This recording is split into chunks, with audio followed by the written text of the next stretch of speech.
Don't Give Up Your Day Job, a local musician's guide. By me, Paul Gillings. An educational and sometimes humorous look at what it's like to be part of the local music scene.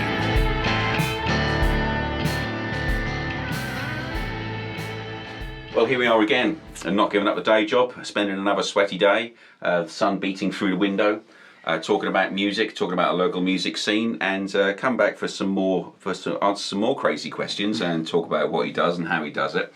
I'm very pleased to say Sam Wilson has joined me again. Good morning, Sam. Good morning. Well, Good afternoon now. Afternoon, yeah, sorry, Yeah, I've been having a little nap on a settee, We've all been mate, up for about an hour or so, so it's alright. Yeah, I've been asleep on a settee, I'm afraid. I'm not ashamed to say I'm a middle-aged man. It's That's a what weekend, we do. it don't matter how old you are. Excellent. And also joining me again is my partner in crime, my long-suffering partner now, it's Danny R. Good afternoon, sir. Quite right. Hey, mate, you right? Who has been at work this morning, haven't you, fella, while I've been having a Yeah, nap? been grafting, mate. Everybody, yeah, you're in the work clothes and all that. It's cool. It's good. It's keeping it real. It's what this whole thing is about. It's about real musicians, people, doing things not because it's their job and their profession, but because we love it. And because we want to, we're not going to stop. And knowing that Mr. Sam was in today, yeah, man. They come and ask some questions. Yeah. Crazy My head's some going to be questions. bulging by the time I leave this place. Well, Christ.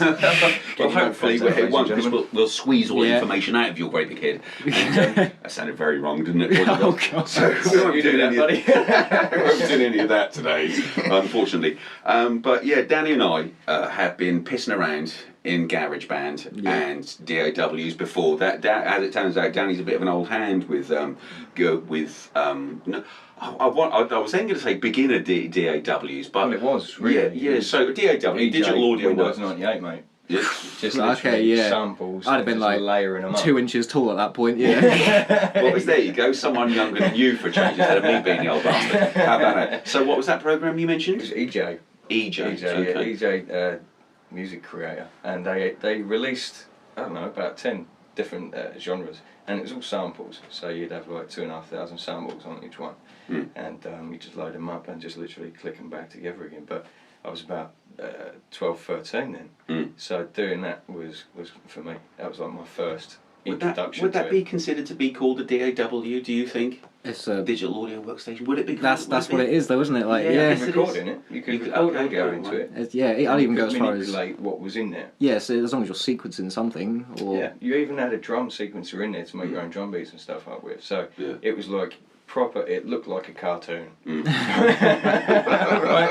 But Or it sounded like one body it anyway. worked really well. It was really cool. I enjoyed it. So that was that, and then I went on to like Cubase 5 and stuff. Yeah, we done Cubase in middle school. That was quite a jump. Cubase in middle school. Wow. Yeah. Now you're talking. Yeah. Was that your first experience of a? No, my first experience would have been Fruity Loops before it was FL Studio. You mentioned Fruity Loops as Yeah, well. my mates were mucking about on that. Yeah, my dad bought a copy for probably like 100 quid or something, and I'm talking this is probably like Fruity Loops 5 or 6. That was when 100 quid were lots of money, you know. It still Didn't is. remortgage the house. Doing music, 100 quid's 100 quid. Tories carry on. You will be able to buy a house. Yeah. Anyway. Yeah, that was my first experience. I had no idea what I was doing. I was just clicking buttons, probably breaking speakers left, right, and centre. Dad's like, "Can you just shut the fuck up for a second?" Look, he bought it for you. It was his fault completely. Yeah, I blame the mean- parents. I always blame parents. I'm grateful for it. I'm here now. That's for what sure. started it. So I have like a million sound engineering questions. Like I say, Danny and I have been mucking around, and before I met Danny, I was mucking around, trying to work out how my digital recording works. And I recorded some stuff, and it was great. I recorded a whole album, and then found out the volume was low. I've got a million questions. I don't know where to start. It's all right if I just Whatever comes mash to around mind. Yeah, and whatever just- comes to mind first. Yeah, brilliant. I love it. Okay, so one of the things I noticed, first of all, was if we talk about like just having a decent microphone. Just having a decent microphone, it does seem to make a difference, I found.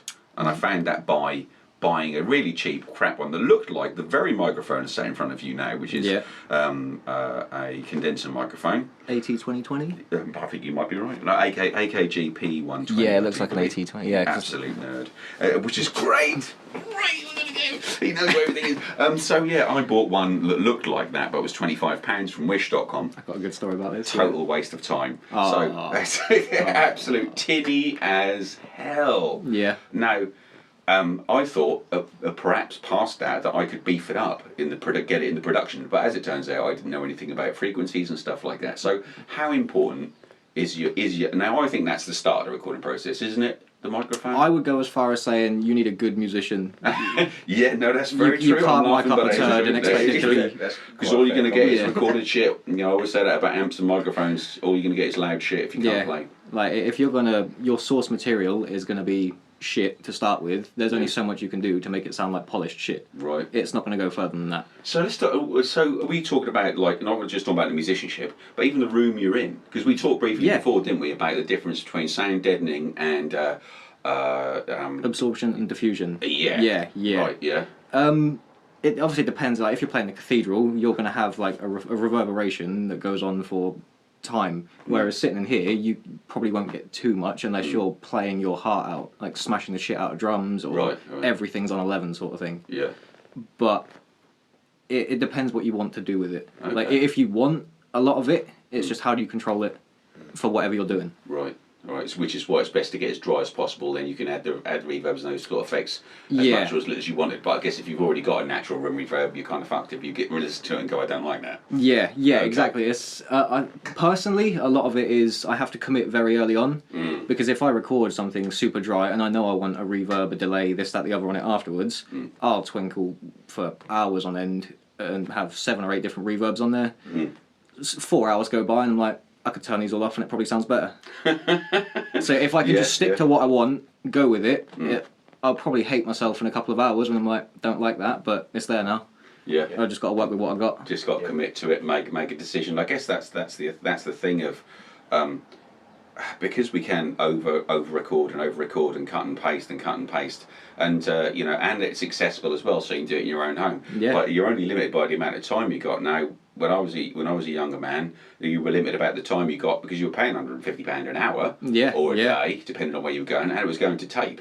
There's only so much tape the studio had as well, so you had to get it right, and the sweat got on. But yeah, I guess you can either sit there and muck about with it forever, endlessly, can't you? As Never you say, release anything. it's how much time you've got or you want to put into doing it, because deleting something is now backspace. Yeah. And record is R or command space or whatever it is in whatever DAW you're using. Yeah. But going back however long, it's like, if you fuck up, right, stop the tape, stop the recording, wheel it back up from the beginning. And drummer's sat there waiting to do his bit going, what the fuck, man? The poor bastard who's got to splice tape together. Yeah. Would never want to do that job in my life. George Martin, do you know the stuff that he went through? Oh my God. I'm not too sure. You don't know who George Martin? I know George Martin. Yeah, but he apparently he cut like miles of tape down the middle to splice it back together so he could have more tracks. Yeah. So he only had 4 and he would create 8 by cutting 2 inch down Half the middle. them, putting it down to 1 inch and playing on a different player. That is all, well, I don't know how true that is or whether it's even possible, but these things were, he's a pioneer for those kind of things, I guess. So, I'm really glad you know George Martin. I would have been utterly shocked if you didn't. No, I know bits. My beat still my heart. Of course you do. So the microphone then, having a decent one. So we've established we've got a decent musician. We're happy with our music first. We've rehearsed it up. We've worked on our techniques. We've done everything. We're ready to go on that front. You know, because I know that there are those memes of guys with stairs trying to walk upstairs. He's got his foot on the bottom one, which says bought a guitar, and the top one saying, you know, recording, and then it's learning to play, buying a decent microphone. He's just stepped right practicing, all this, that, the other. So, assuming that we've gone through all those steps, microphone. I'd say microphone choice is more important than how much you're spending. Okay. It's learning the difference between what different microphones do. What do they do? So you have 3 types. That's very broad. Black, silver, and expensive is the other one. If they come in colours, they probably cost too much or not enough. Oh. Road. I knew that gold one from Wish was crap. Yeah, if it's shiny, I'd avoid it. So your condensers typically do well. They do like your full frequency spectrum, so from like 20 hertz all the way up to 20k. Okay, now I want to ask you about EQ and frequency ranges on instruments in a bit. So it's, I guess the microphone will match then what instrument you're trying to record. Yeah, but it's also like, in a similar sense to taking the time out to practice your instrument, it's like learning the tools you have in front of you. Right. So you could record, and I mean people did, like record albums with 57s. Right. It's just like knowing how to use them and utilize them to your advantage. So as I say, condensers are really bright compared to something like a dynamic microphone that you haven't got a source power for externally, like phantom power. Okay, right, yeah. And dynamic mics, you can launch them at the wall, they'll be fine. I've 57 I wouldn't, I've had for 30 to anyone years, listening, I wouldn't advise throwing microphones at a wall. Well, yeah, an SM57 would probably take it. I reckon it could be run over by a tank and be alright. There'll be, like, after the nuclear holocaust, there'll be things like cockroaches and SM57s. Just little capsules, and yeah. Nokia, 3310s, yeah. But yeah, that's a dynamic microphone. Yeah, dynamics are very... Like usually stage vocal microphones and stuff like that. Yeah, trying to eliminate bleed from anywhere else, but that goes into the whole topic of like polar patterns and where the sound's picked up from the capsule. Oh my god.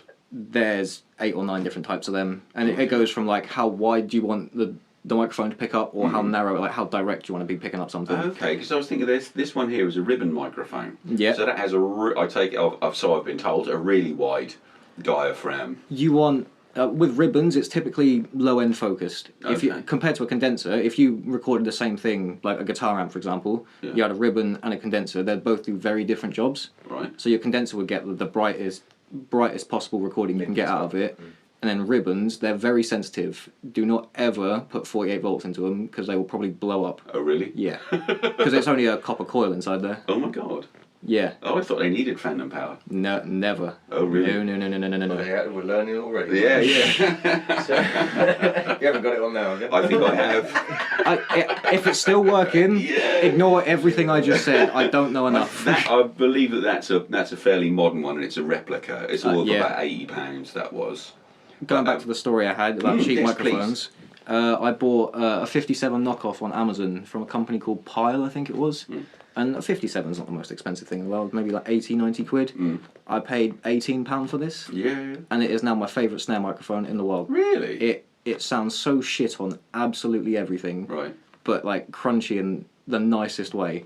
It is like, if you was to solo it, it is the most unpleasant sound you've ever heard. Stuff like that. Yeah, you just wouldn't. Now this is what I say for harmonica microphones, because we have like crystal elements is what they use for harmonica microphones. Yeah. And I've always thought, I mean, when I heard these guys, you got to get like an old school crystal element, like a 50s, and they would search like flea markets and sort of old factories and stuff like that in America for these crystal elements from the Static company and stuff like that. Yeah. On your audio devices. And they would go for an absolute fortune, and they still do. And I just think they sound shit. I think they've got built-in distortion that I don't think they can control. And that's my personal opinion, because everybody loves them. And frankly, probably not many of my harmonica player friends listen to it because they're hanging me out to dry right now. Get a few less listeners, yeah. But however, for the sound that they want, that slightly overdriven, that crunch. If you know how to do that within your DAW, then why would you spend X amount of money on it when you could spend 100 quid and have the knowledge to do it with any microphone? Well, this is what I've lent to with my last 2 albums, is like letting the DAW do the distortion, just playing clean into my condenser mic, and then just crunching it up in there, getting about 5 patches. You can really fuck something up in a DAW, and I mean that in the best way and the worst way. It's just like, a lot of it's just what you're going for. What I have done at times is just keep adding patches and thinking, that's fun, and then gone too far. Yeah. And just like you say, stripped it all off and had to start again. Yeah. Because I couldn't remember my way back. Back to square one, but you're like, maybe I should have just left it at this instead of wasting 2 hours going, what's this do? Let's have some of this.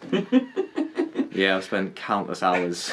So as far as frequency goes, and do you have then, and do they show you because I know you went to university to study, do they then show you, or do you get to study which instruments put out which frequencies? Is there a frequency range with it? Because you look at a guitar and go, that'll go from 30,000 up to 10. I'm just guessing numbers at my arse. Yeah. But is that the kind of thing you can do now?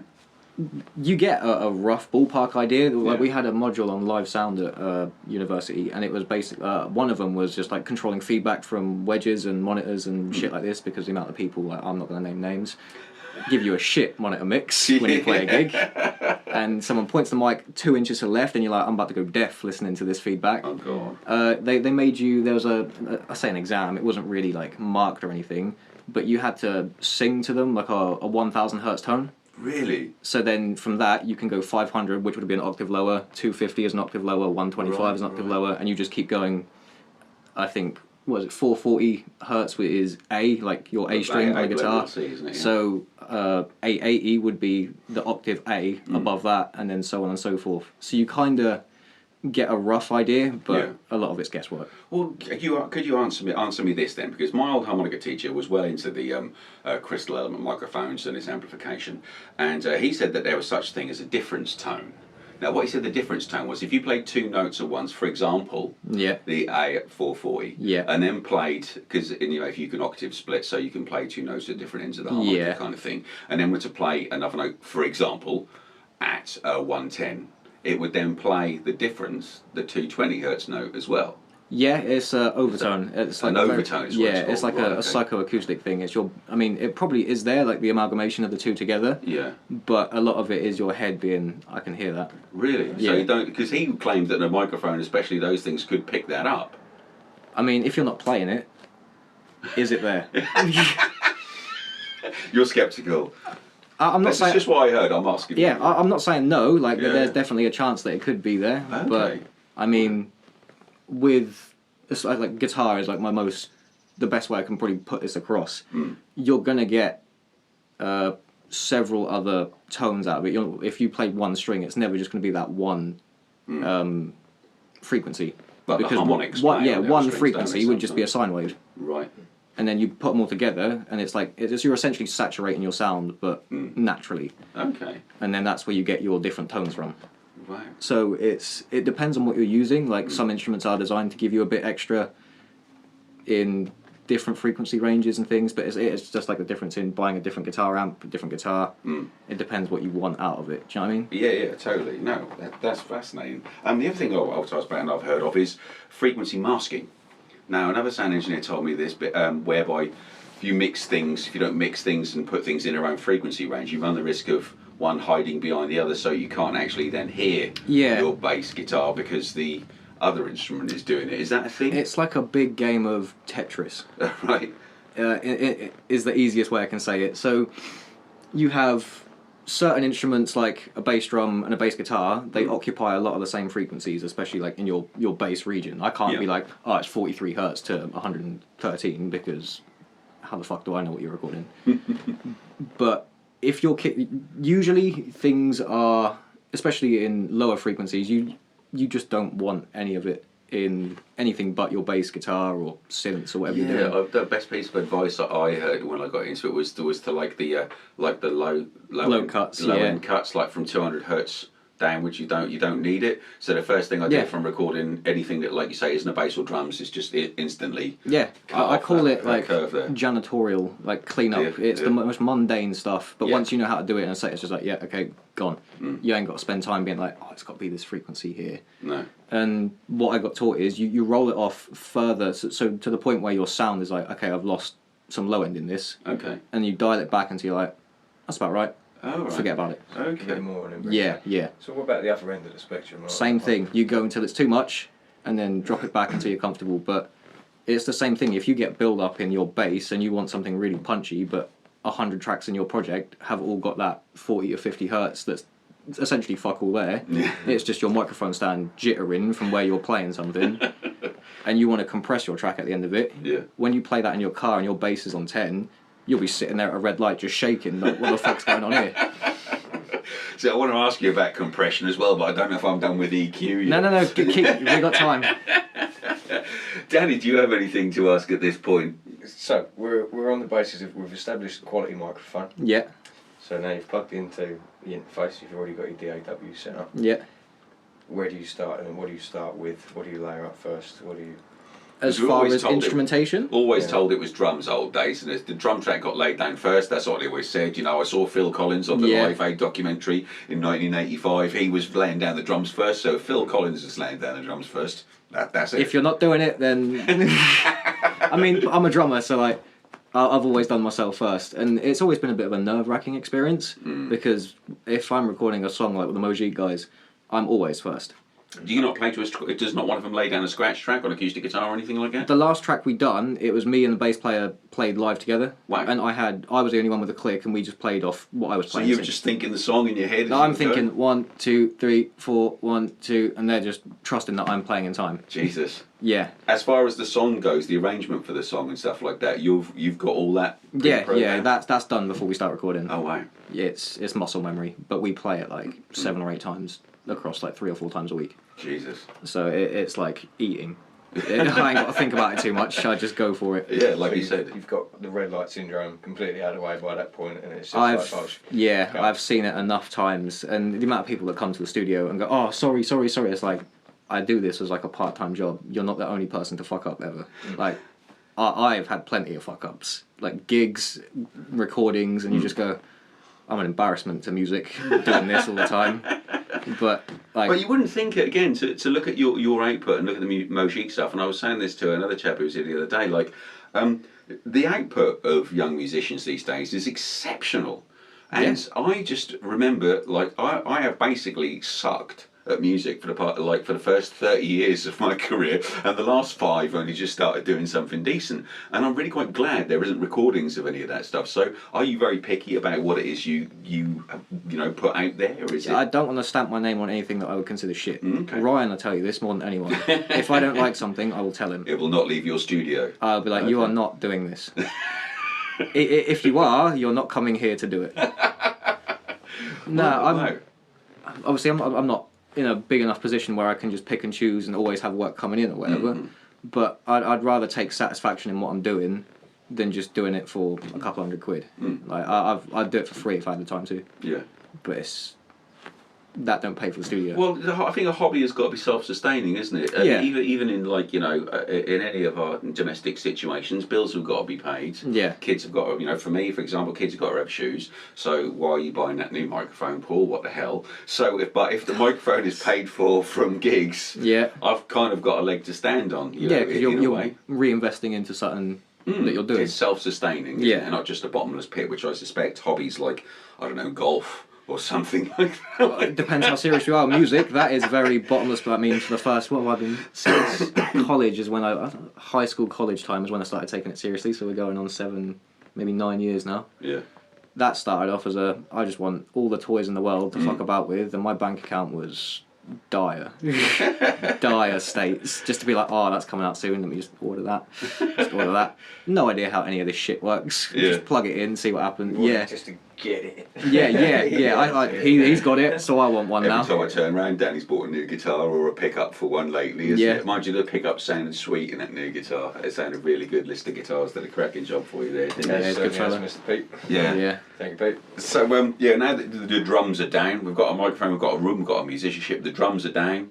I tell you about you saying you did drums and bass at the same time. I mean, that must be fairly easy to do because the bass player can stand in the same room. Yeah, he's not mic'd because he's not producing much of a sound past his fingers on the fretboard. Yeah, that had been DI through the interface. Yeah. So he's not coming out speakers at all, and we were wearing headphones. But Paul, our bass player, it was just shit hot. Yeah. You could be like, "Can you play?" And it was like, "Oh, do you mean?" And it's just like, actually, yeah, that is exactly what I meant. Something like that, mate. Yeah. Typically, before this, like the couple of tracks we've done and the 20 or 30 we've got recorded that no one knows about yet, it's me, I'll start, and then I'll get all my stuff done, and I'll record how many takes it takes me to feel happy with it. I've never fussed about performance. Like, I like to think I'm competent enough I can get through a track at some point. Yeah. Whether that's 2 takes or 20, I'll just get there and be like, right, I'm happy with this one, and then piece bits together where maybe I fucked up a fill halfway through. I can just take out a bit from another take, slap that in. No one knows it's 400 takes pieced together, one note at a time. So tell me about miking up the drum kit, because honestly, I mean, it was like in the old, I did this, in the old days, but my experience of going to work in a studio, the last time I was in and paid for studio time was a long time ago. Yeah. So that's all I've got to refer to, really. You go 2 days, they'd say, 150 quid a day, and you spend the first half of the day to 3/4 of the first day miking up the drum kit. And we all sat there going, well, is that what you've done? Danny's nodding. It's like you've been in the studio, haven't you? More recently than me, and it's the same thing. And it's like, oh my God, that just cost me £100 for him to put microphones For me on to sit here and eat my drums. Tesco meal deal and watch him do whatever the fuck he's doing. God, yeah. And then we've gone to the studio because it was cheap. It's in the middle of nowhere. There's not even a pub. Ah! Yeah, sitting there twiddling your thumbs like, that's a nice 90 quid, the most expensive sandwich I've ever eaten in my life. So, are you? I take it drum mics must be like, say, you've got your snare one, which is obviously a total bargain and a great find, lucky find. Yeah. I mean, I'll try it on anything, and if I don't like it, the backspace button's always there. No one's got to know about it. But yeah, how long typically does it take you to mic up a drum kit these days, or do you just leave it set up in your studio? Typically, yeah, things are set up because setting up a drum kit without microphones. I've done too much of that in my time, and I just want a kit to be there when I turn up and just play. And now it's the same with recording. I don't want to spend 3 fucking hours putting microphones up and twiddling it like half a centimetre. I keep telling you people, you should have played the mouth organ. It's much easier to set up. It'd been cheaper. As well. Yes. I had a thought about the harmonica this morning, about why it doesn't get, or hadn't get taken seriously in the past. Because it's a relatively cheap instrument, and it's relatively hassle-free as well, isn't it? You know, so we almost like I wonder if there's a psychology where we put more value in things that take up more of our time, more of our effort, and more space in our houses. So perhaps the harmonica was, been downgraded because it's actually quite easy to transport about, so therefore it must be crap. But it's accessible. Then instead of paying silly money for a drum kit. Oh dear. So you recorded the bass and drums. When's the vocalist come in, or did he just usually just bugger off? Usually last. I'm the sort of person, once I've done my bit, I like to stick around because I nerd out on watching people do this, that, the other. I'm like, oh, try this. Just being that little kid, really annoying in the corner, like, oh, but you could just do this. Oh, can I just quickly have a little... Do you find many bands, and because famously some bands record all in the same room, stood round. Yeah. You two still do very famously. There's a police documentary knocking about on Netflix. Police the band, not just coppers, because it's irrelevant to what we're talking about, and whole podcast. Have you seen that? Have you seen Police Camera? No, I'm not going to talk about it here. There's a fucking joke. So the Police the band used to record all in the same room until that famous album, I don't know if it was Outlanders No More, or one of those, whereby they were put into separate rooms to get the separation through new modern recording techniques, so they could really, the CD had been invented, so they wanted the clarity. And it almost promoted, the guitarist was claiming, to maybe the slight sort of separation of them as a band, as a cohesive social unit. They were then set in separate rooms. I feel like you lose interaction, especially like if you're a good band. I'd always recommend tracking live. Like the eyeball between a bass player and a drummer. Just a little nod to be like, we're going somewhere now. Yeah. And sort of when you're in the groove and loving it, you play out of your skin if you're relaxed and enjoying yourself. If you sat in a room staring at egg boxes with your headphones on, and there's no one else playing, you're sitting to come in. Oh, it's here in a sec. Here's the tick. Here it is. I fucking missed it. Damn it. I'll go back. A voice in your ear. I'll go back. Yeah, you better do it. I fucked it up. 9 hours later, and you're like, I'll get there in a second. It's fine. It's coming. Now if you're a good band, I'd recommend tracking live, but you don't realise how shit you are until you press stop and then listen to it. Really? Because you could be having the time of your life playing through the song, but this is fucking great. Yeah. And as soon as someone presses play, you're like, don't stop. Really? Yeah. But it takes knowing people and having a good relationship with the people you're playing with. Well, it's good. I mean, it's encouraging you say that, because I always get quite clinical when I hit the record button. I haven't had those experiences. I've only heard about them. Yeah. And so I get them live. I've never had them in a recording studio. It's always very clinical for me, and I'm very like, right, it goes this note, that note, chorus, but I'm very exacting.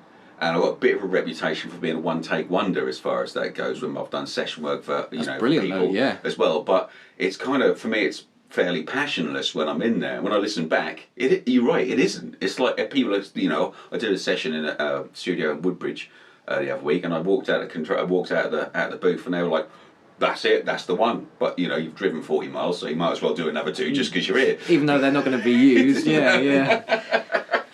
So that really, I'm encouraged that I'm not alone. I was starting to think I was a heartless robot, a heartless harmonica robot or something. If you watch me record any drums, I look dead. Yeah. I am really so focused. Even more than that. Emotionless. Pure silence. Like I have just come from a funeral or something. It's a very Great tip for a funeral as it goes. You should hide a £10 note in your black Just suit. keep a metronome in your ear, you'll be fine. Yeah, hide a £10 note in your black suit, and next time you go to a funeral, it'll cheer you up. You know, I'll tell you. So, I thought he was going to say chuck it on the floor in front of them. touch a piece of someone string, let's go in the start casket and taking it across the room. Oh, Yeah. dear. Bloody hell. So yeah, one of the things that really done me as recording my first one was I had absolutely no idea that you had to, or you had, not that you had to, but I started to notice that I'd recorded something in GarageBand with my acoustic guitarist. We got them separated. I thought they sounded quite nice. Yeah. Some natural reverb in the room. Lovely. Not too boomy, but a little bit, nothing I couldn't live with from an acoustic blues, like Yeah, yeah. 7-track album. And I put it on Spotify and found out how to do that. And then I noticed that compared to the other tracks on it, it was really, really fucking quiet.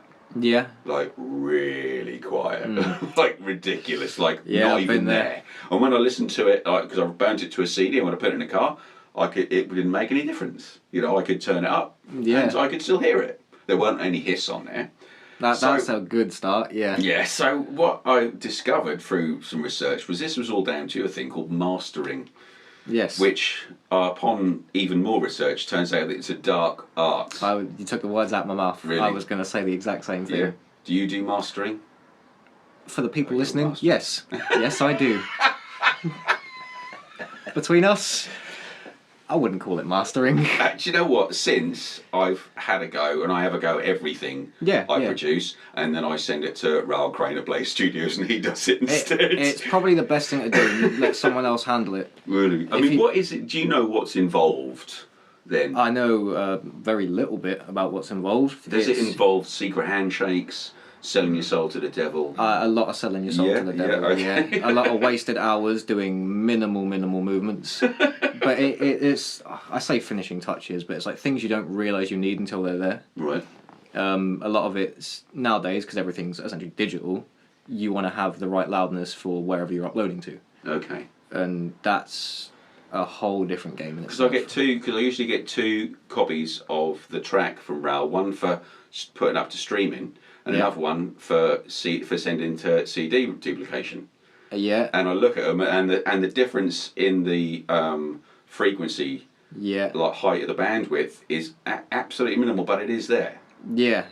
So It's- is it about, because is it about, like, in the EQing as well, is where I read mastering is you need to EQ because I have to send him the individual streams. Yeah. Like, no effects on, no EQ on them, nothing. Okay. Like I've literally just set it down a microphone.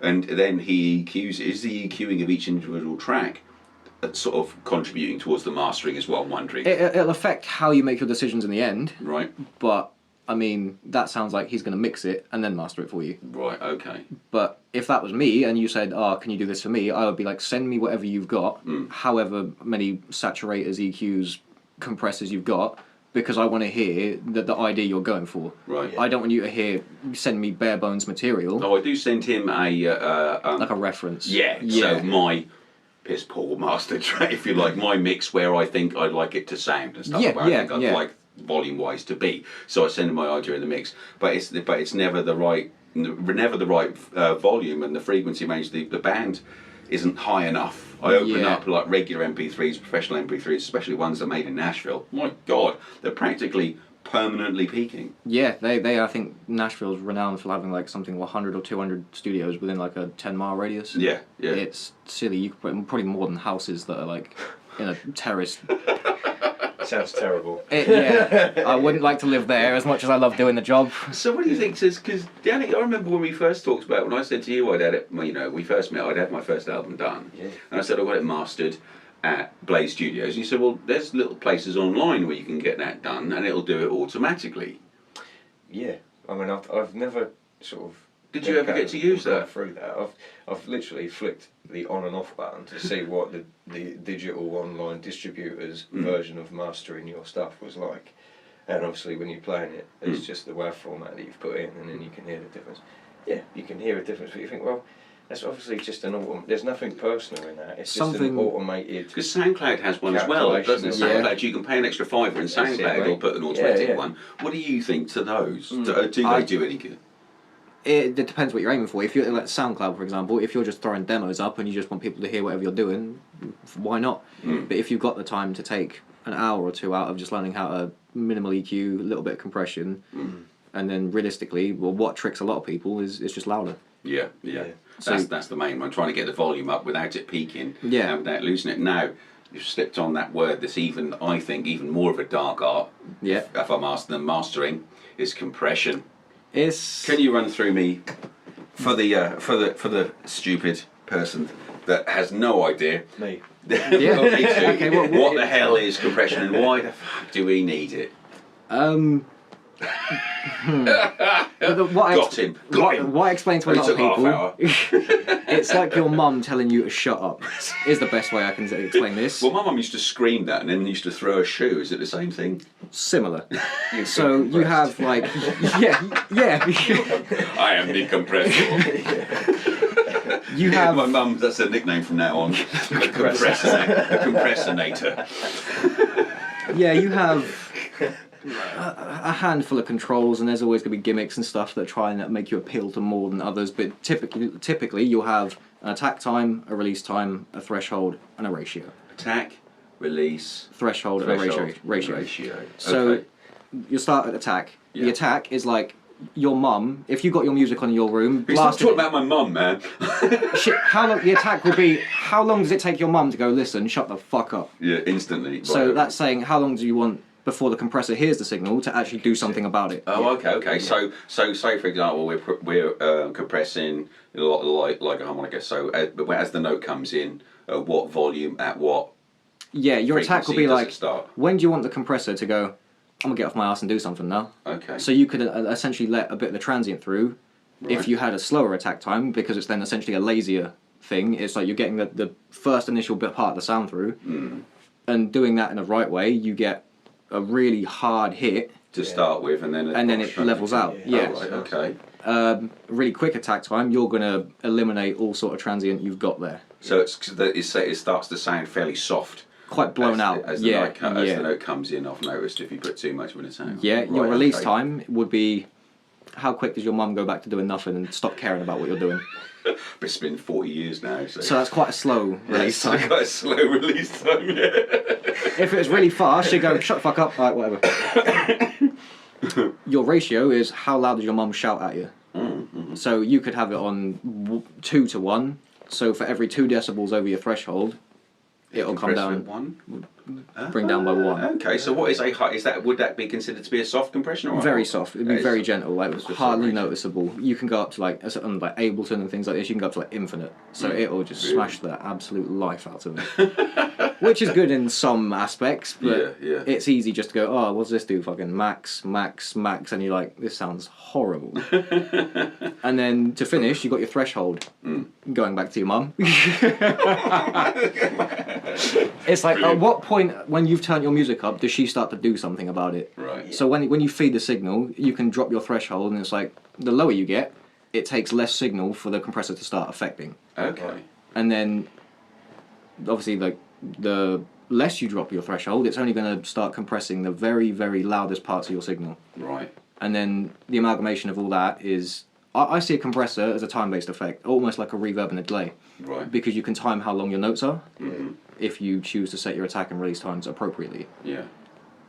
But you could twiddle for days and So days. again, it's one of those things that as long as you're happy with how it sounds at the end of it, do you think it's absolutely necessary for every recording? No. No, because I can tell these days that after knowing what compression does, not knowing how to apply it to something, but knowing what it does, I can hear it in modern pop songs that come on Radio 2, and I'm like, they've compressed the sounds like a brick wall. Out of it. Yeah, and you look at the waveform of these things, it's an absolute solid. No dynamic in it whatsoever. Dynamics. Yeah. That's the word it's missing, because when you look at the waveform for acoustic albums, and there's lots of silence, there's lots of notes fading off and fading up, because it does seem to square those off, so you lose your finesse, you lose your dynamics. I think you lose character. Yeah. The more you squash the life out of something, the less it sounds natural. Yeah. Especially in vocals. Like if you have someone going from like a soft, intimate part to screaming their heart out, where in the world do you hear that stays at the same volume? Right. You don't. You're right. Unless they are incredibly trained and they can scream at like a whispering volume. Yeah, like literally pinned. Yeah, 6 yeah. inches from the mic. Yeah. But if that's what you want, like pop music, all that's Yeah. what it is. There is no like dynamic range in it unless no, you've got 'cause I like was- an Adele song with a piano and a vocal. Like I said to you before, I'm a fan of old Rick Beato on YouTube. Yeah. And he was going through Kiss from a Rose by Seal. Yeah. And he was like, he strips down all the tracks. He got to the string quartet part on it, and he says the volume hasn't come down in that. They're playing quietly, which Yeah. is something you don't hear anymore. They were playing the dynamics, so they played the song and they just kept their volume is on the same throughout. It doesn't go up and down. However, they within the song are doing it. Tailored it Yeah. naturally. Yeah. Yeah. And it And makes sort of I don't know. He seemed to sort of say that was missing from a lot of modern recordings, and to a shame as well. a skill that I think people should practice outside of just learning how to play their instrument. Definitely. Like practicing for the studio is different from practicing for a band. Yeah. Mm. Like playing to a metronome is above everything. It is the most mundane thing in the world. So when I practice drums, like I do a bit of metronome practice, but Yeah. typically I've got a playlist on Spotify, all the songs that I enjoy playing to, and then that's typically my metronome. Yeah. I ain't got to play exactly what they're playing, but I just jam over the top of it for however many hours I want to play for. You see, that's the other thing he was talking about things being gridded. Yeah. So gridded, essentially, from what I understand it, and please tell me that I'm wrong. I've got this wrong, but it's where things we used to call it either quantize. Quantization. Yeah. So everything, once you've played it, the software then pulls it back into line so that everything is played in sync and the BPM stays absolutely constant throughout. Yeah.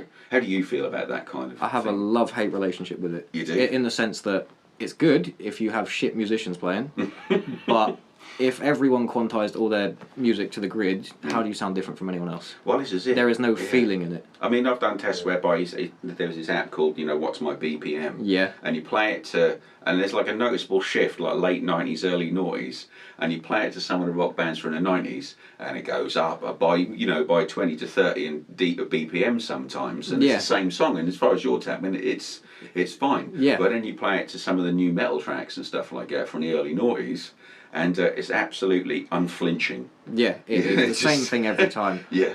As I say, it's a lot. It depends what you're going for, but personally, I'll take like a decent performance, whether you're a bit out of time.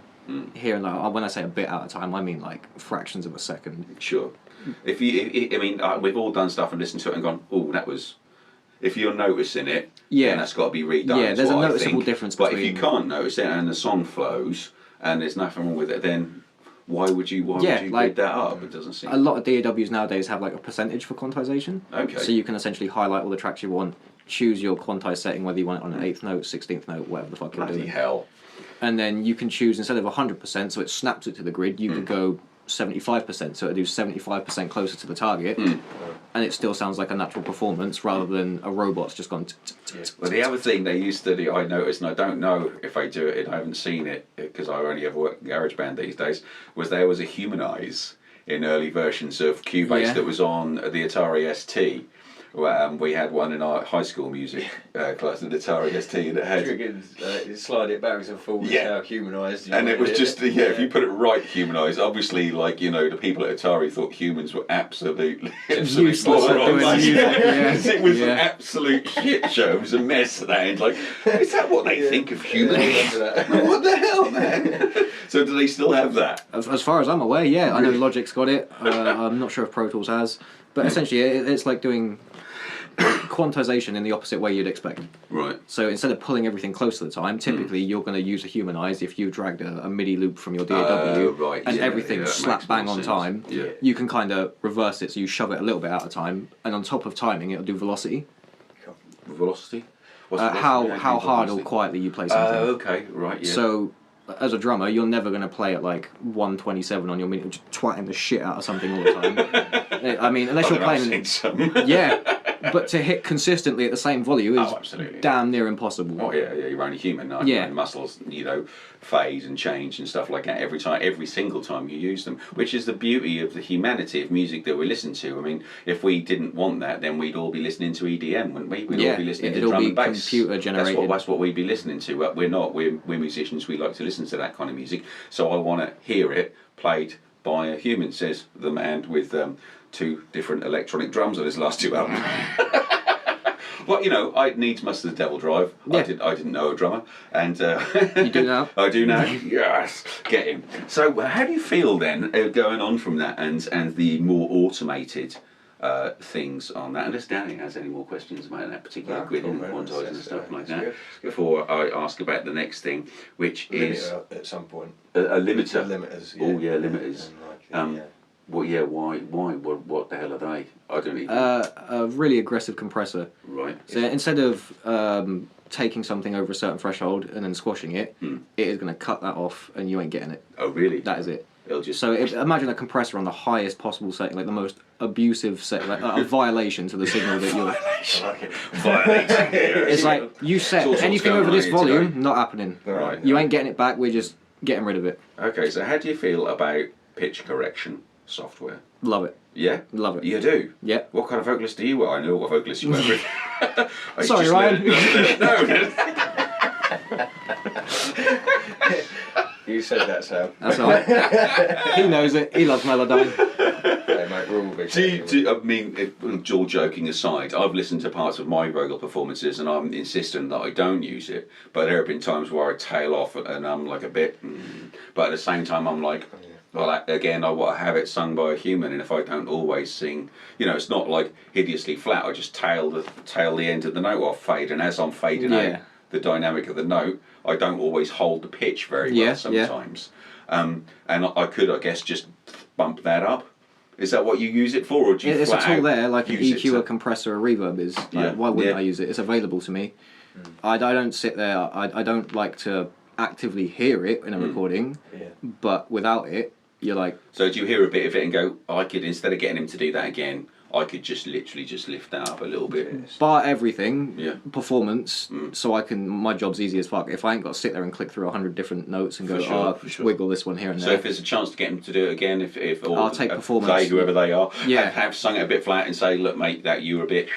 You're a bit weird on that Yeah. last one. Would you mind going in and doing that No, again? it's not. Would you mind? It's you will go and do it. I'm loving the sternness of good. people that have been in the games for a while. Darren was saying, Darren Steger Lewis is saying about bands when they ask him to play a festival, and they say, well, we've got to have a good slot. We've got to play at 9 o'clock. We've got to play last. No, you haven't. And to start off with, he was very much like, oh, okay, I'll see if you can shift them around. And these days it's like, nah, you're playing at 6 or not at all, mate. At the end of the day, people hire me to get the best out of them. If I was to sit there and beat around the bush and go, yeah, that's fine. Yeah.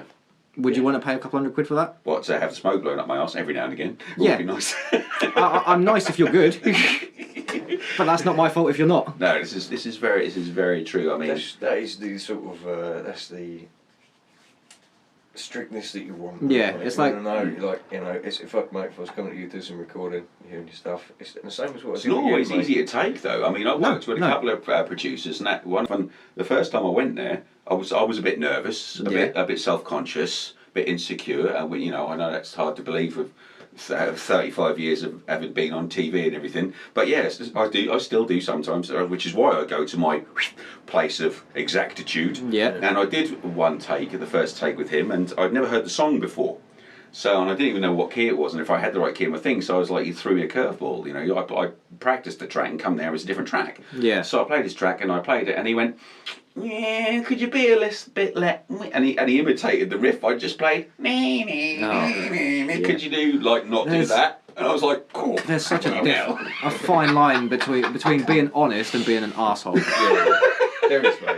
It's like- He was right though. Yeah, I whined the shit out of it. I really had. Didn't have to go around that way, did it? Yeah, I exactly. don't know. It's like how you Character word it. building. It's like with Ryan, it's a common experience because we do stuff a lot. I Yeah. can turn around and tell him like, this is shit. But you do. But he doesn't take he's your it- friend. Yeah. And you have a long-standing friendship and relationship with that. So he knows I'm not sitting there just digging at him. Yeah, It's like yeah. I only want the best for him because exactly. both of our names are on it. That's like when you on stage banter, and we do a bit of that, don't we, Danny? And you can tell the difference between a bit of banter where you've just like driven up in the van and taking the piss out of each other all the way there, and you're just doing it on stage now as well. And between the tension where one says one and the other one looks at each other a bit kind of Dug a bit too deep, yeah. yeah. We'll say that for talk about that afterwards. Yeah, we'll have a word with you when we finish. Yeah, once again, around. And he comes or walking home. So, you won't be getting in the van. Depends how bad it is. Yeah. But there's, he's your mate, and there's a comfort in that to go, come on, man, you could do better than that, and go, that was bollocks, man, come on. Yeah. And this guy was a bit like that, and I was a bit, ooh, Christ. But he was right. Yeah. And I played it the next time, and I was awesome, so that was fine. I preface a lot of my sessions on, if I come across as a cunt, I'm not trying to be. Yeah. I just want the best out of you, and so we haven't got to sit here for 9 hours with me trying to say it nicely. No. It's like, I'd rather you know what I'm thinking, instead of me sitting there going, I wish he would just sort this out. I want it to be fun. Like, of course. More than anything, I think getting someone comfortable, especially like as you say, if you ain't been there before, you don't know the person. It's like, for me, it's like a customer service job. Yeah. I've got to be friendly and this, that, the other. I can't just be off the bat like, right, dickhead, sort yourself out. We know it's not your day job just yet, but it's sounding to me like it could be one day the way you go. But yeah, by the same token, you're not there to waste their time or yours. Yeah, I don't want to sit there for 9 hours and do 3 lines all over and over again. It's not an hourly paid job, is it? Fuck, no. But yeah, there's like, what I say to a lot of people is that I'm not there to be your best friend. Like, I will be. Yeah. But I'm here to make a good product for you. Yeah. And that's it, man. Yeah, if we become mates out of it, so be it. I guess the thing about that is if they walk out of that studio and they especially with social media, made it at Sam Wilson Audio, and they listen to it and go, God, I ain't going there. Could listen to that. What are they not going to get in contact with you and say, why did you produce it like that? And you're saying, well, that's the way they played it. That's what they wanted. So that's what I gave them. It's not going to be a reason, because you probably won't get even chance to say that, will you? If they don't like it, it's not my problem. I'm doing what I've got hired for. I implement my opinions, and if someone says no, like, it's not my music, I can't just be like, this is how it's going to happen. Right. Like, when me and Ryan first started working together, there was some things that I would propose, and he's like, I'm not sure about this. And I'm like, really? It took a bit for me to be like, listen, I am right. But it's like, if it's what he wants, like, it's not my name, it's not my music that's going out. I've got to respect his wishes. I can't just pull apart his song and give him a new one, but actually, this is what you're recording now. Although, you do hear these stories that are like the big boys I'm talking about, where, bands have done that, walked into a studio and they walked out with a completely different album where I didn't write that and I didn't actually play on that and stuff like that. They walked out and they've got in session guys to do it behind their backs because they couldn't fucking play and stuff like that. And that's legendary stuff, isn't it, that? A song me and Ryan are working on at the minute, I'm sure he's going to love me talking about this one. He sent me a demo, as he does, and we usually go to the studio and pull it apart for the first couple of sessions. Yeah. I'm playing guitar on that, I'm playing bass on that, I'm playing drums on that. Like, Ryan's still playing some of the guitars, but it's like, I turn around and like, just give me this a second, I'll figure it out. Yeah. And I mean, I wouldn't mind, which is why, which is why I got Danny in to play the lead breaks on my last 2 albums, because I couldn't do them. I just couldn't. If you've got the option, I did it. I could get around one minor pentatonic, I think, at that point, and I did a couple and thought, maybe not. That's just it just sounds like my rhythm work was okay. It was all right and passable. You've got some good solos. It's getting better. I've been putting the hours in lately, but it's still not up to your standard because you've been doing it for about 20 years. So yeah, it would make sense. And as it's recorded, I mean, as long as he credits you, I guess, and.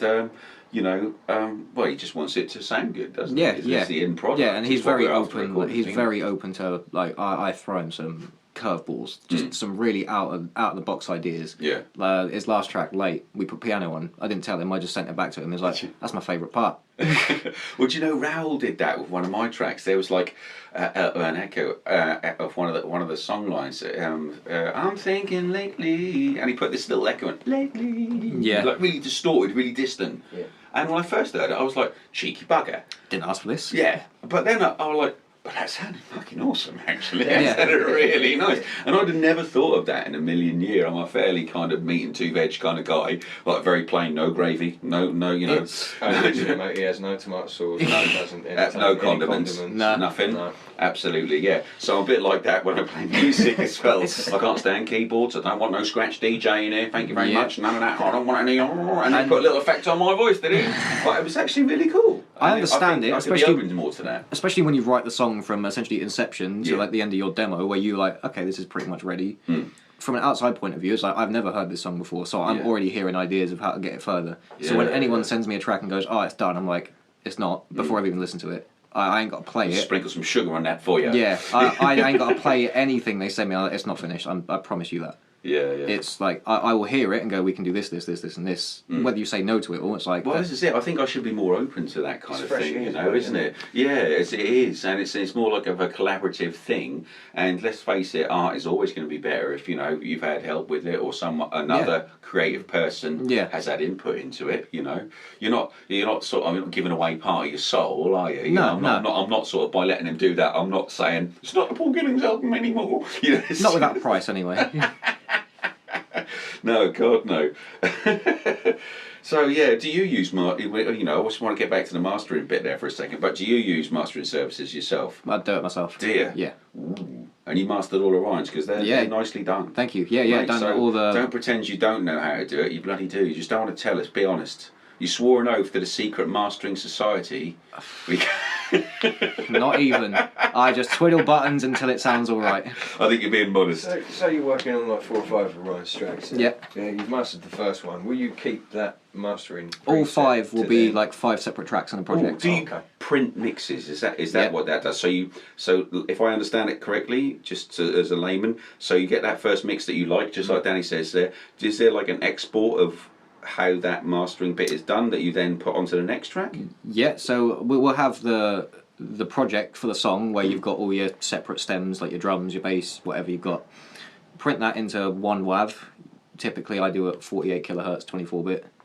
Just because. So when you say print it, is there literally within there, is it like export print? Like a file export to WAV. Oh, export to WAV, okay. Yeah, always WAV files if I'm like. Yeah. Anyone sends you an MP3 back. Yeah. Don't ever go back to them. Oh, really? We're 2022 now. Everyone's got hard drive space for a WAV. Station owning friend says that he will only accept like MP3s and in 192 kilohertz as well. He says there's absolutely no point putting in 320, basically because of how he broadcasts. Because we wouldn't make any difference. But to an him. Do you MP3, think that's like 0.4 of a meg difference. Really? Who hasn't got 0.4 of a meg space for one audio file? Yeah, that's a great point. You can make a Google account and get 15 gig for free. That's a great point. Yeah, and they don't tell you how many Google accounts you can make. I've got shit tons. Sammy 1, Sammy 2. yeah. Well, yeah, same here. Same and Dropbox accounts and stuff like that. Yeah. And if you recommend to a friend, you get some extra space. Or so your other 8 emails you got. Yeah, if your friend happens to be your fake 8 email accounts. That's you're going to build it up quite quickly. Yeah, So, I mean, I understand MP3s. I know iTunes, to get artwork to load into like albums, you have to put it up as an MP3 because you can't encode like artwork into a WAV. Right, yeah, no, I have that with, when you say encoding, you're on about the ID3 tags. Yeah. Yeah, ID3 tagging a WAV file took me fucking hours. It would not have it, and like you say, I couldn't get the image to go in ever. Yeah, so but as soon as you drop an MP3, it'll be fine. It does it. But I mean, I prefer quality. Like, don't get me wrong, this is a very like audiophile thing to say. Like, if you played it to the average person sitting outside on the road, they wouldn't care. So if I blindfolded you now, and played you a track. Okay, yeah. My mum's not going to be here. How much you mentioned it. It's compression. So, and I played you a track, the same track. Yeah. And one was an MP3, and the other one was a WAV. You would be able to tell the difference? I'd give it a go. Ooh. That's interesting. So what is generally? I can't say I'd do it every time. What is missing? What is it you're listening for? So typically, it's a very condensed version. Like your WAV would be lossless quality. So when you print it, you are hearing what you get. Because an MP3 is smaller in size, you can't have all the information that a WAV has because they're going to be So you're missing certain frequencies. Is it more compressed and stuff like that? Yeah. The quieter ones that you can't hear as much. It's like you don't need to hear that. That's fine. Right. Whereas your WAV's going to give you everything you've got. Yeah. But your MP3 to be able to make it as small as it can, it's just like, do you need that in there? See, no, I understand losslessness because being a graphic designer, we work JPEGs, smaller file size. Like the difference between a JPEG and a PNG. Yeah, well, PNG is still a compressed format, but I was going to say between this is why I do music. I don't TIFF and a JPEG and a PNG. So a JPEG will, especially if you compress it using lossy, will take colours out that it thinks the eye can't or doesn't need in order to perceive the photograph. It is the exact same thing with frequencies. So it takes things out of it by an algorithm that your ear it doesn't think your ear necessarily will pick up. The most the way I could listen for it is the high end, because you've got Right. so many frequencies between, like in the higher register. Yeah. It just sounds like you've got a little filter on the end. You just kind of rolled a little bit off. Okay. I mean, right. that's not to say it's with everything. Yeah. But depending on the track you play, it can be very noticeable. Right. I see. Yeah, that is real interesting. I had another question pop up in my head, but it was gone in all of that. That's good, mate. Yeah. Well, mate, fascinating stuff. Absolutely, bloody I fascinating. could talk about this for Well, is hours. there anything you want to, like, you know, I mean, literally, mate, we're just... Tell us about. We talked before we started about Mojique, about your band. Yeah, How's it going? Yeah, it's going. Yeah, it's going. Yeah, they're a great bunch of dudes. I was actually speaking to Josh James, our guitarist. He'd like to come here at some point. Definitely love to. Absolutely love to. Chap used to be in Thousand Voices, little Josh. No, that's Josh Ketless, I think sorry, it is. mate, No, Josh James, he teaches guitar up in Lounge. yeah. Oh, nice. Fucking shit hot. Yeah. Unbelievable. Yeah, we plod away. I'm at that place more often than I am at home. Just recording That's something where your or other. studio is and stuff. Well, he's got his own one. I'm talking 30 seconds from my studio. Awesome. And it's just like his Nice. shed, garage, converted. There's soundproofing all around it. And he has no neighbours. Yeah. So we can just twat the fuck out of anything till whatever time of the day. It's So amazing. Have you got album recorded, EP? What are you doing? We've got one song coming out soon. we ain't got that far yet. Like we're still finishing it off. We don't want to promote it until we're ready to like. We have something to show for it essentially. Instead of being like the last couple of releases, it's like it's coming out then, and we're like halfway finished the song. So it comes a couple of days before, and we're like, "Fuck, I gotta do something." Yeah, setting yourself a deadline to get yourself sharp doesn't always work if you don't actually come through with the goods, does it? Yeah, thankfully we have so far. We've always supplied when we said we would. Yeah. But we want to have the song uploaded, ready to go on Spotify weeks ahead of the release date, so we can just put it out, forget about it, move on to the next thing. Do you handle all that with the distributor and stuff like that, or just DistroKid. Yeah. Yeah, just slap it on DistroKid, let them worry about sending it to wherever. Awesome. So how tech savvy? I take it Josh is tech savvy, because I was going to say about the studio and that. It's not you having to sit behind the drums and press the buttons at the same time and stuff like that. Yeah, That's Josh will dead record. handy then. Yeah, it's a godsend. Yeah, right. 'Cause you got to press record, run into the get behind the drum. Yeah, no, because like we both run like Ableton. I mean, I run Pro Tools, Logic, whatever else, depending on what I'm doing. But Danny's just got himself a copy of Logic, by the way. Yeah. So kind of whip that in. Yeah, that's my council tax money.